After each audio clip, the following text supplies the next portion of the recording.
at TI, where Ace got obliterated. Like, so many times I tied on Weaver over and over and over again at the start of the game, and he just had no chance. But as you pointed out, this isn't going to be like that full-out position 1 Weaver. This is going to be a little bit more utility. Basically, like, double nuisance the side lane using the Phantom as well as the bugs. So, really frustrating to play into. And more of that utility build, probably like looking towards an Agnum Scepter or something like that. Yeah, I was just about to ask you, do we see Weaver get Ags in the offlane still? Yeah, it'll depend. He might force some like almost aura-y stuff this game.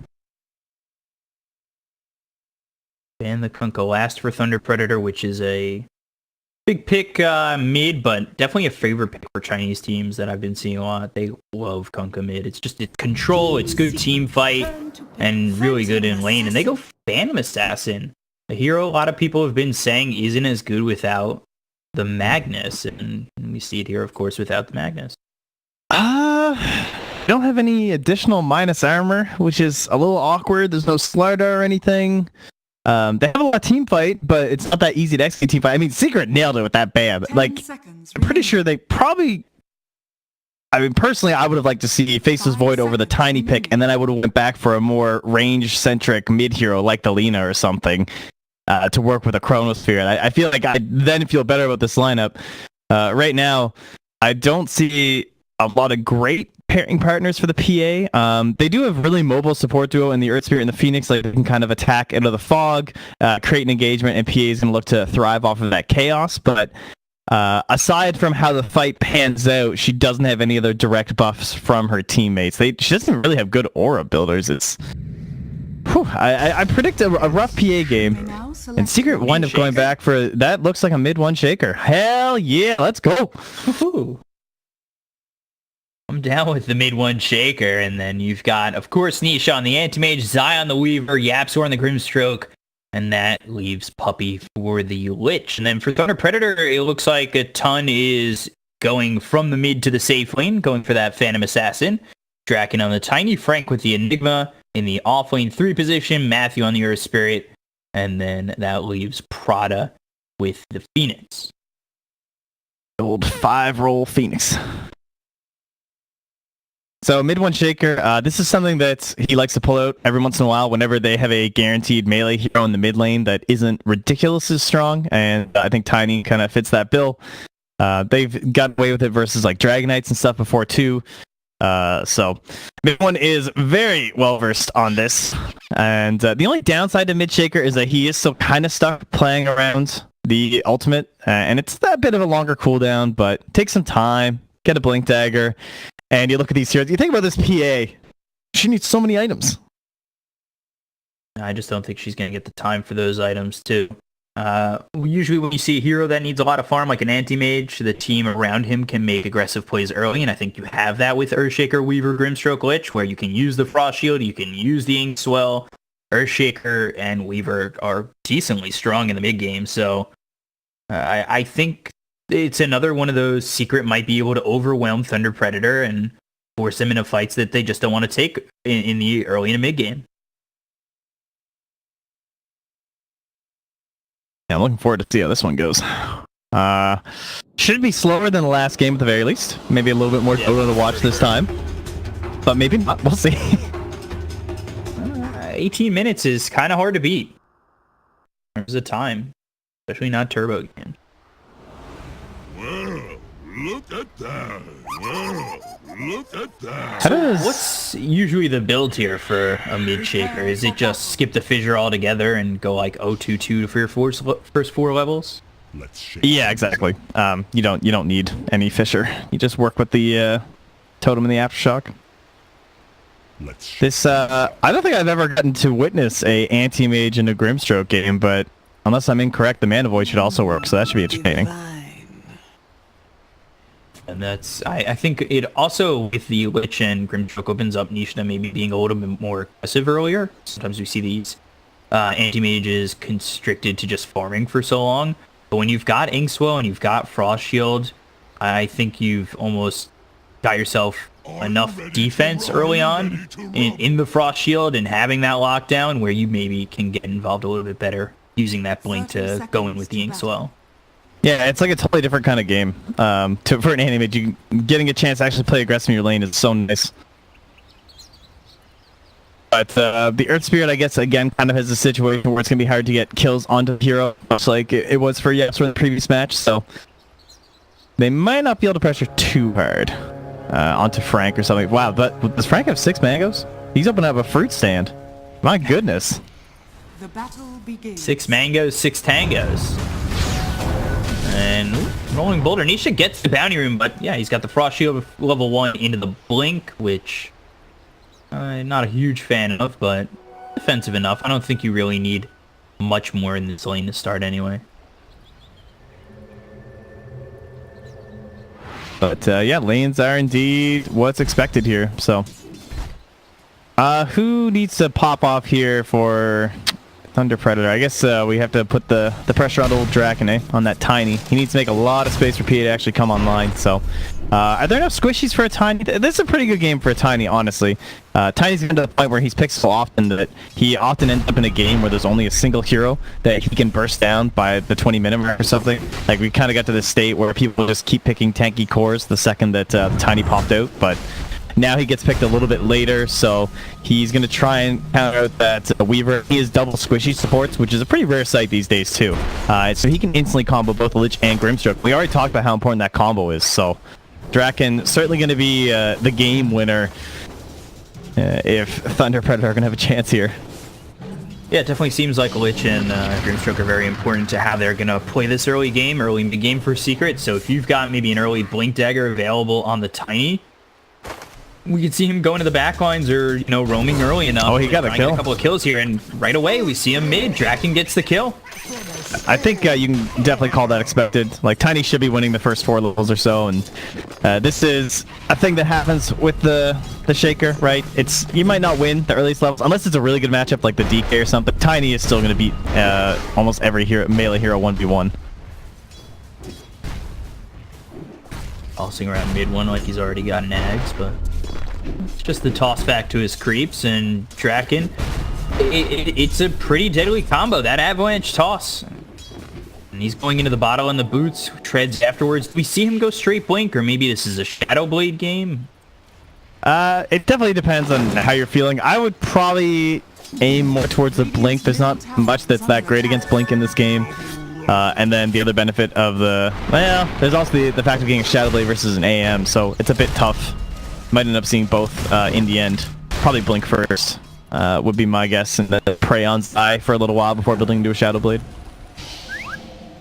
That was, again, really rough for mid one as he's forced to pop that salve. He's got the bracer finally, but double damage is just unlucky when you're an Earthshaker hoping to do something against Draken this early on. Dire's top tower is under attack. But yeah, Yapsor with Zai over bottom looks pretty decent. Up against the Tun, who's already level 3, but so is Zai. Do we think maybe they leave Zai by himself for a little bit, or is he just too vulnerable without his Grimstroke? I'd like to kill Prada if I was these two. Like, try and force a dive out of him, and then if he ever dares to show himself close to the lane, go after him again. But I guess they just know that it's so hard to commit for a kill onto him that they have to just go after the PA instead. Matthew's now rotated down bottom. He only got 1 level up top. Well, he's about to at least. He's like 1 XP away. 7 to be precise. Maybe throwing the Inkswell on a Zai. If he's got Shikuchi and Inkswell, that's a pretty deadly combination.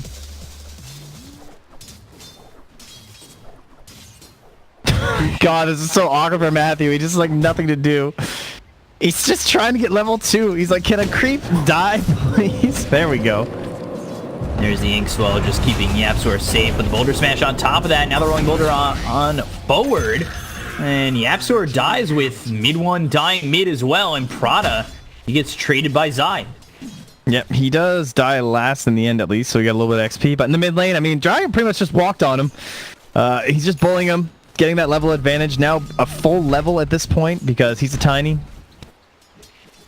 Segil, and now he gets a haste rune too. Oh my god, the mid one's probably a little tilted. I'd be a little upset, you know? You got a bad matchup and this guy's just pulling out runes. You pop this haste. drink from that bottle and all of a sudden run at you again. Yeah, like when he's back up, he can actually just kill him. Ooh, nice little move there by Matthew, actually. Just to boulder smash Zai away. Make sure he doesn't get hit by that ink swell. I'm not feeling too good about this Thunder Predator offlane, not gonna lie. Frank, I mean, he brought 6 mangoes because he's playing against the anti-mage, so, well, another die there. Bottom is Matthew. Looks like he's dead too, eh? Yeah, Boulder Smash comes out, though, a ton. Don't get Zai. Matthew gets traded by Yapzor with the Stroke of Fate, and then Puppy dying to Frank. I'm surprised. Puppy dies in that. Tiny was there, too. Draken killed him with the haste rune. That's the only reason. Yeah, that makes more sense. He came up for the bounty rune play. Pretty much perfect. Saved the haste rune to help guarantee both bounties. But if you look at this Enigma, like, he said to spend all of those mangoes. He's now down to the soul ring, and he only has 8 last hits. So this offlane is a complete disaster. They also didn't get any XP for their support, too, in that lane, so... Nice geomagnetic grip. That's going to silence him a ton, going in pretty deep with the lack of health and only having that stick to get him a little bit higher, but... And then over top, once again, Frank dies to Nisha. So Frank's just got no mana. His life in this lane is just not fun.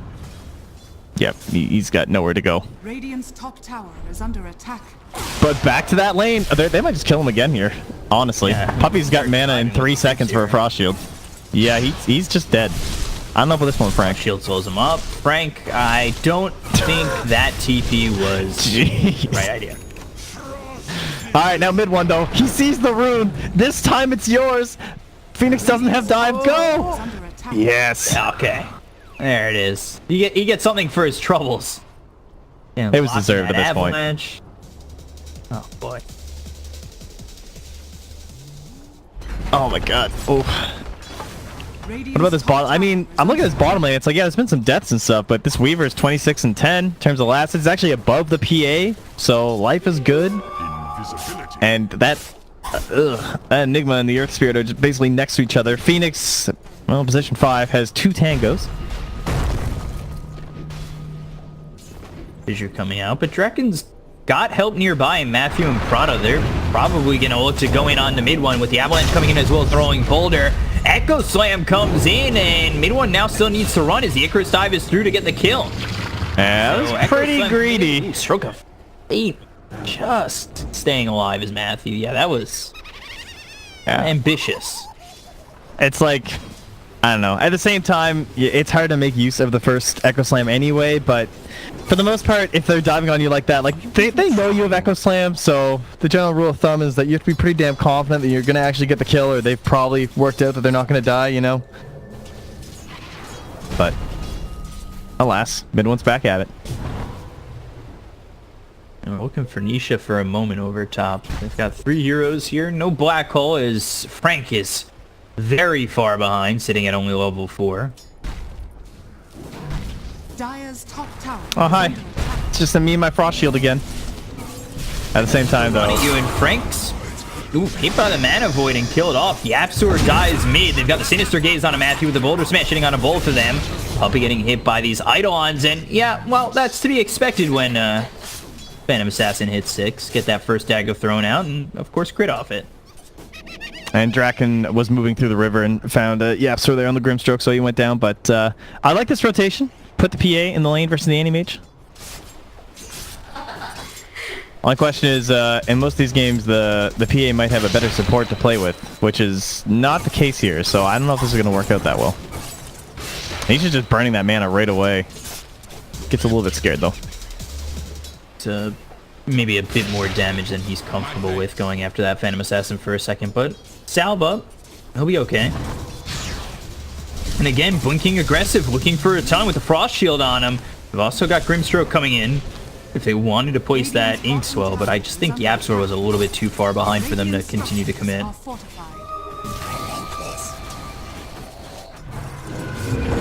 And yeah, they'll go for it again.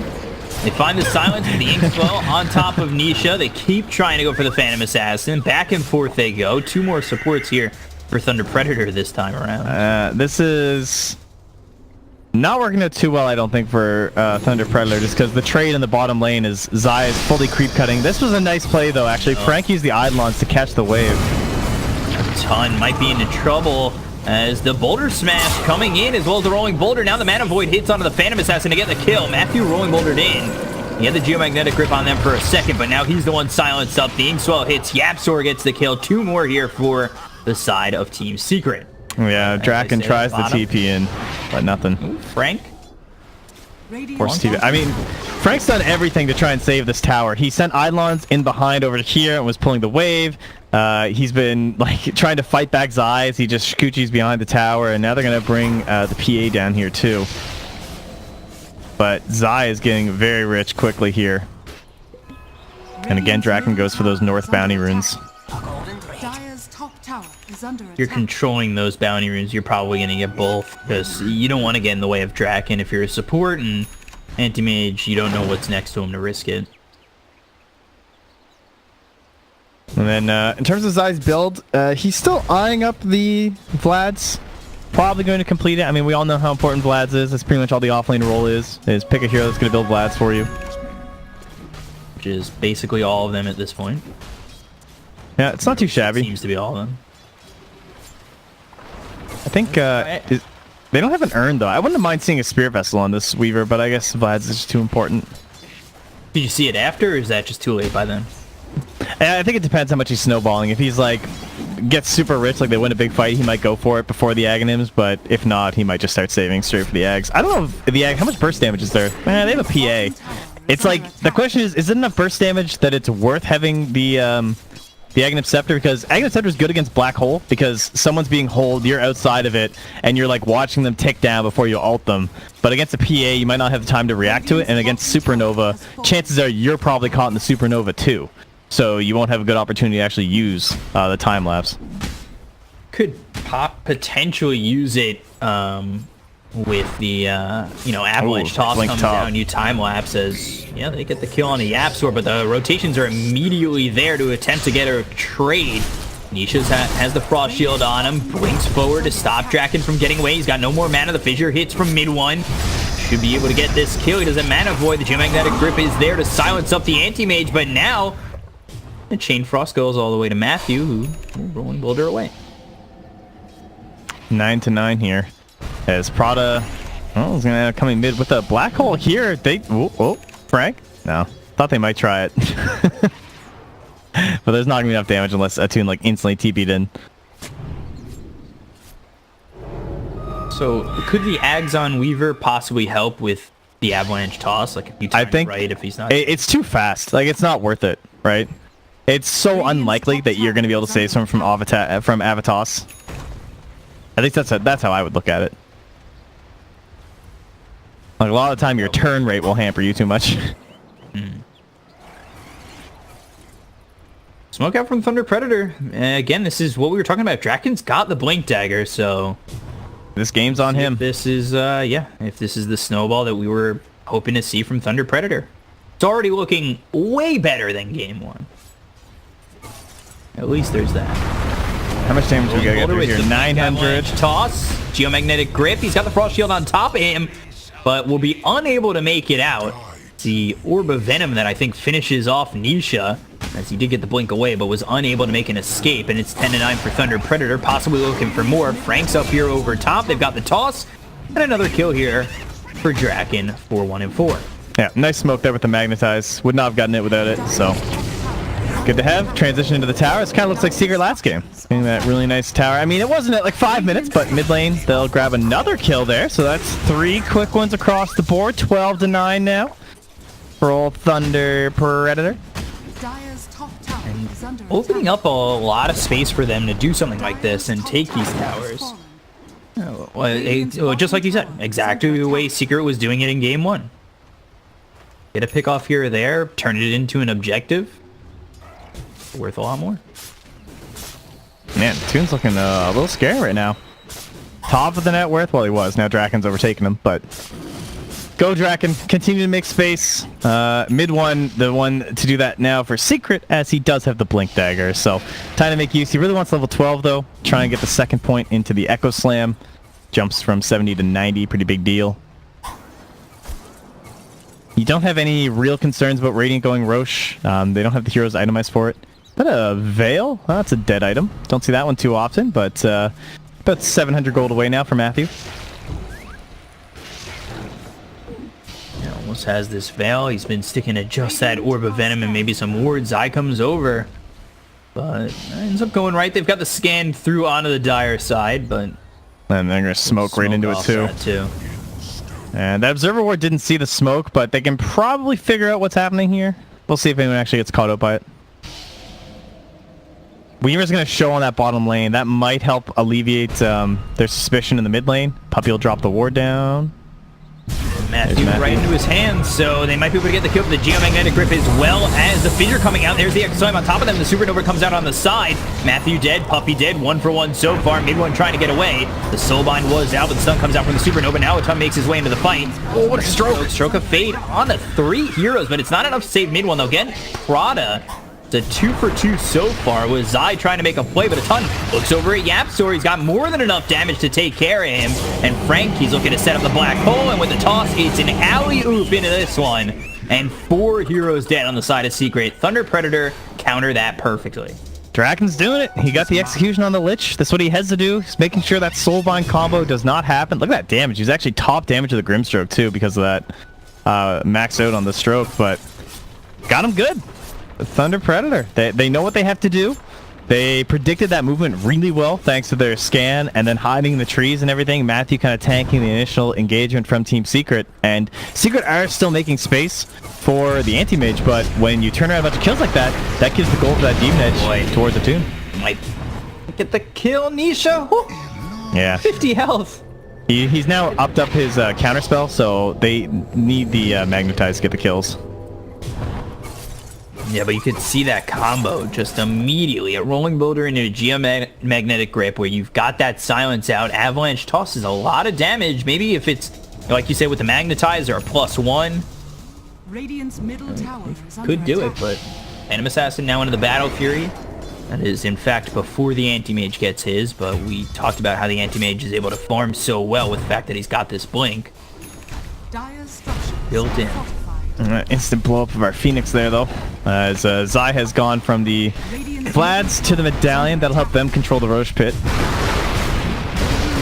Avalanche toss. Zai in a lot of trouble, gets the time lapse off. Now they've got the silence coming in from Yapstor. Boulder Smash hits on the mid one as he's silenced as well, but the Soulbind hits on 2 of them.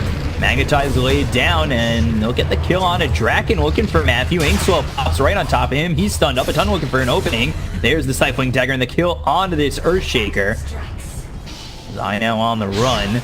Shikuchis and doubles back as the Chain Frost comes in, and the Supernova is on the side. Frank comes over as well. The silence is through onto Atum. Puppy trying to run away, but he won't make it far as he ends up falling. It's 18-14 in favor of Thunder Predator, and they just eke out a win, technically, in the team fight. PA keeps living. Life's good. I mean, that's what that comes down to, right? If PA can survive, we know PA needs Deso and BKB on top of her Battle Fury. This is an extremely difficult game, but now 6-1-3. Atum's been executing. It seems like he's engaging in these fights a little bit after they go off. So I think those big spells are used. He's perfectly timing, like, where I can just sneak in there.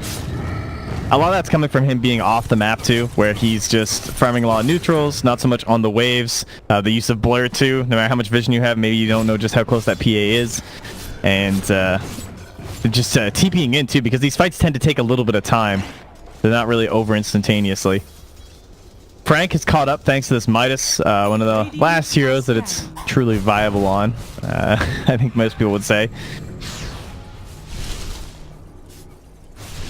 After that abysmal start, he looks pretty decent now. Mid one's got a haste rune, but still not convinced. Now he's going for bots.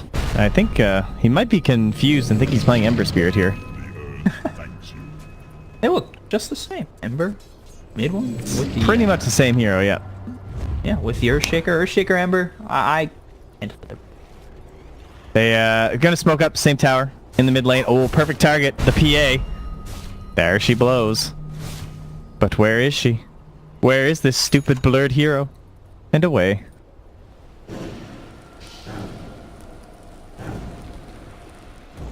I hate PA. that was like Like PTSD, man, from all these games. Oh well. She's something else, even without Magnus. Yeah, I really thought the hero was semi-reliant on the Magnus, but it's also when you make that much space and find your moments to jump into these fights the way Attune has, you're gonna start to get ahead. You're gonna start to hurt. But again, these are fights that have mainly seen Nisha not involved. Dire's top tower is under attack. They have been really abandoning that top lane. Like the pressure, they tried to bait out from the tree lines. Like Draken was basically just hiding in the trees the whole time. And now Prada's doing the same thing, hoping that Secret would come defend this tower, but they've just instead been playing on the Radiant side. They don't feel threatened by the ability of Thunder Predator to Roche. And they're quite correct, right? Because they haven't actually built in that minus armor item yet. No medallion picked up. Matthew went for this Veil of Discord instead. Dire are scanning. And now it's Secret's turn to see if they're going to defend bot. Oh, Blink into an immediate Echo Slam. Frank, Stroke of Fate comes in from the Absol, so one-man Echo, but it takes probably the most omnipresent hero out of the game in that Enigma. Yeah, it's also going to be just a dead kill kind of deal. They're not going to get anything off of this. So it feels a little frustrating, but it looks like Zai's a little bit more committed to trying to get something. They've placed down this vision back here too, so Zai knows that the Phoenix is there. Yep, might even be able to force out an egg. The Icarus dive. Yeah, I don't think this is worth using your egg. You're way too poor. Yeah. Oh, wow. Oh, wow. He did use it, and they will back off, but that's because they've got Draken coming in from the sidelines. They've also got the Rolling Boulder in. Draken gets a double kill on a Puppy End as well as Yapstor. Now they look over at mid one. The Magnetize on top of the Stifling Dagger, slowing him down. Icarus dive comes through. Draken, just a triple kill. The punish, dude. They got so greedy. It's like you feel like you want to get it done because you used the Echo Slam, but I mean, for one, that Enigma could have just bought back, which is pretty scary. I mean, he didn't actually have the gold for it, but they don't know that. So it's already a little bit risky because we all know early game buybacks are so cheap. I can't believe he went for that egg. That was pretty hype from Prada, not gonna lie. I would not have expected this guy to do that. I'd be like, he's gonna hold that. He wants it for a big team fight, but then they made one. Stifling Dagger, but the Boulder Smash as well as the Geomagnetic Grip, and yeah, 3 crits, and it's not gonna matter how much health you have. Attune trying to run away from Zai as well as Nisha. No more mana left on him, but it's not really going to matter. And that, just again, going back to that fight over bottom, that was such a bait. It was a bait and a half. You were like, oh, he's like, they probably thought what you thought. He's not going to use that Supernova. We're fine. And they don't have vision on this end of the map here. Yeah, they had good vision around the tower, which is why they felt so safe, right? Because it's like, oh, they'll TP to the tower. And then they just weren't. They're like, okay, this Phoenix is dead. And then that was like the last second he went for the ulti, too. So impressive. But now he's on that run again. Does not have the ulti this time. Goes to the TP. No, they'll stop it. Mana Void, as well as mid one, just there to make sure that he's unable to get away this time. But meanwhile, over top, Draken gets another kill, 10, 2, and 6. And Zai was kind of one of the brighter spots for a while in this game, but now 2 back-to-back deaths here, and I still hate this Aghanims. I don't know. Maybe it'll work out. It's only useful on Nisha, which, to be fair, is going to be how they win this game, so I guess that's fine. Radiant's bottom tower. But it feels like a risky item. Looking for prey. Whoa. Blink's the opposite direction. Had he stayed a second longer, he probably would have had a kill right there on Puppy. But right now, Draken like a lion in the wild. Stalking his prey, looking for his next victim. Using this Blink Dagger with the Echo Saber, and now he's going into the Shadow Blade. You think it's worth it to go to Shadow Blade after having Blink Echo? Is it? Yeah, for sure. It just really helps with initiations onto both the Weaver and the AM. And these 2 supports in the Dire, I think they can kind of feel that, Puppy's going to be poor this whole game. But Lich doesn't get a GPM talent. So, game's easy. Means he can't afford sentries. Going after the support, he'll get the kill. Frank comes over and hits mid one. Has the Midnight Pulse down. Look at this Malefice. Echo Slam comes out, but that's hyper defensive. And now the Geomagnetic Grip comes in.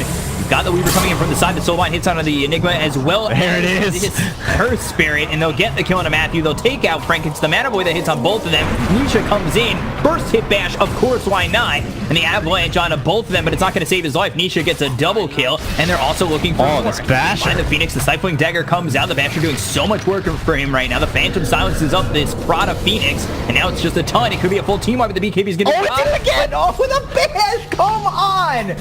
Dude, this thing is fresh. It is hot off the presses. This Basher just can't stop. Jesus, extra, read about the Basher. Right That off the is- presses, right into the faces of Thunder Predator. That is ridiculous. That's like first team fight with the Basher. It just completely mops them up. That Soulbind into the Mana Void. Whew. That was pretty cutesy. And right into a Roach. You let Secret win a team fight, they're not going to let you forget it. Yeah, that was not empty. I mean, think about how that fight started too, with the Echo Slam used defensively, but it was essentially the same situation that Secret found themselves in. They dove a little bit too deep for the Phoenix. They kept diving a little bit too deep, despite the ulti already being used, and then they got heavily punished. So, well, I'm looking forward to this. Let's see if Zai can get off some big plays with the Aghanims. Benefits, I mean, you look at it, it's got a huge cast range. So he's going to have to just make sure that he doesn't get targeted down. He's got 1650 HP versus this tiny, so if he gets caught, especially with the Shadow Blade, Zai can't get one shot because he doesn't have a hood build because he's gone for this Vlad's and Medallion, so his survivability is very important. Radiant's middle tower is under attack.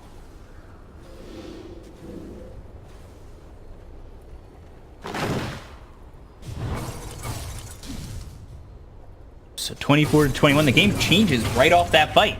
Yep. Yeah, you just feel look at the such graph. a momentum shift. Oh my god. He gets another bash, guys. Is under attack. Inkswell on Anisha. Show over mid for a moment. They'll take this tier 2. You just can't fight into this right now. It gets so with scary, that- though. Yeah. With that big of a win, what do you do? What's your game plan off that? Because you were looking real good to just kind of keep rolling, but what do you do now that you're behind about 10,000 net worth? I mean, Draken, again, a lot of those early fights looked really good because he was executing well. He was getting that perfect hero. He was getting down the Soulbind or the Lich, but he has to continue to do that, which is, of course, easier said than done. But Secret are only getting stronger. Like, now, mid one is kind of a hero. He's almost into that Aghanim Scepter for himself, which completely changes. This is the reason why the Core Shaker works, is that you get to this item, and he becomes difficult to control. He'll have, like, 2200 HP at that point. And it looks like they agree. They can't really defend here. Radiant's top tower has fallen. PA is level 20 though with the triple Stifling Dagger. It's a pretty big deal.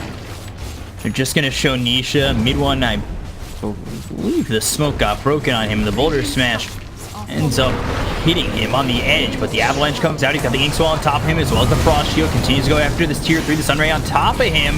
And now the Time Lapse comes out from Xayah onto the Anti-Mage, and he'll just clean up Matthew. The Blink BKB on Frank. They don't have any vision of the back line, so they need to catch both him and Zai inside though. And they'll try to go for it with the Avalanche shooting on both Puppy as well as Zai. Now the bash onto the Tiny. The Fission's going to follow it up as well. Mid one, putting Tiny in a little bit of a sad situation as Dragon gets killed off. Frank missed his moment. He's now lost his Tiny, he doesn't have buyback, and he needed him in this fight. Now it's like, what does my Black Hole even do? Radiant's top barracks has fallen.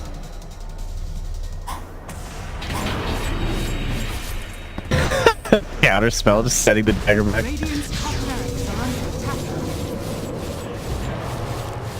Another Spirit back, but no Tiny for 24 seconds. You have Magnetic Grip as well as the Boulder Smash coming out. Stifling Dagger on top of that. You gotta remember, he's still got the Aegis, so I feel like they're also trying not to blow the Black Hole on just the Aegis. Radiant's top barracks. I mean, they can hope that they can crit him to death or something, but that feels virtually impossible.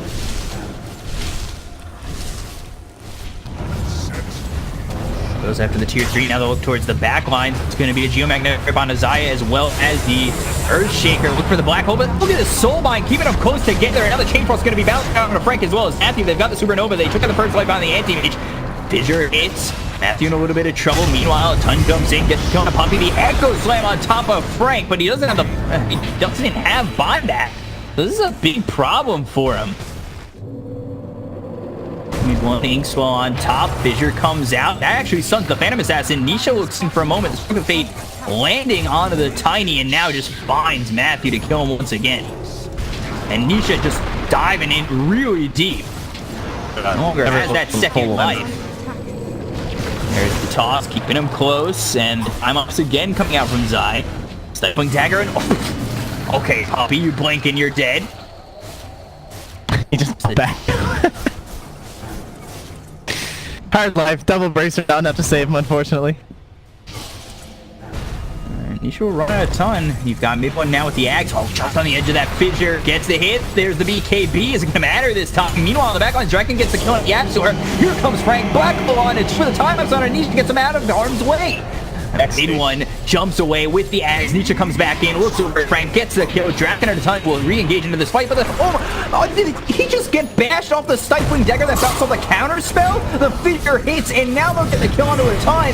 Frank's dead while the buyback comes in. Matthew, trying to walk away, but unable to make the escape. Nisha's got himself a triple kill, looking for more. If he kills Draken, this could just be a rampage. The Stifling Dagger comes out once again, and Nisha not aggressive just yet. The Fissure hitting. There's the Avalanche. X jump in. Draken running away, but Nisha a couple more shots. The Ultra kill comes in. Looks over at a ton. Blinks out. Zai right behind him, ready to give him the timeouts if he's in trouble. One buyback that sends me to run. Alright, I don't feel like messing with PA and Tiny, so 30-minute bound runes. Team is welcome. Now we're even further ahead, and it's a painful game, there's no doubt. If you're playing the Predator. Fellas are hanging in there at that 24-minute mark. Feels like it was just so close. And that explodes back there, but again, heroes were just building up for so long in these games. After the before that, but now I love this build. This play was so cost. Very good item now, especially with going in. It's just the potential putting in your own ad line, protecting him against that PA. So, did I see that right? And I don't know if the mechanics is that way. That works. Yeah. Because it's off the counter animated the dagger ban. Spell. Oh my god. Yes. I just needed to make sure my eyes didn't deceive me. Just kind of blinked forward at the same time. I thought maybe he snuck a hit in there. That's... wow. They never so. And Nisha, try for one. They're scanning around the place. I mean, there were rooms or something, but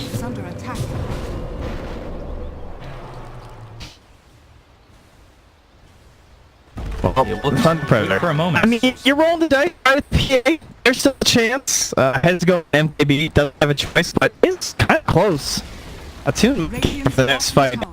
If you look at network distribution, it is winner, and they can make it possible.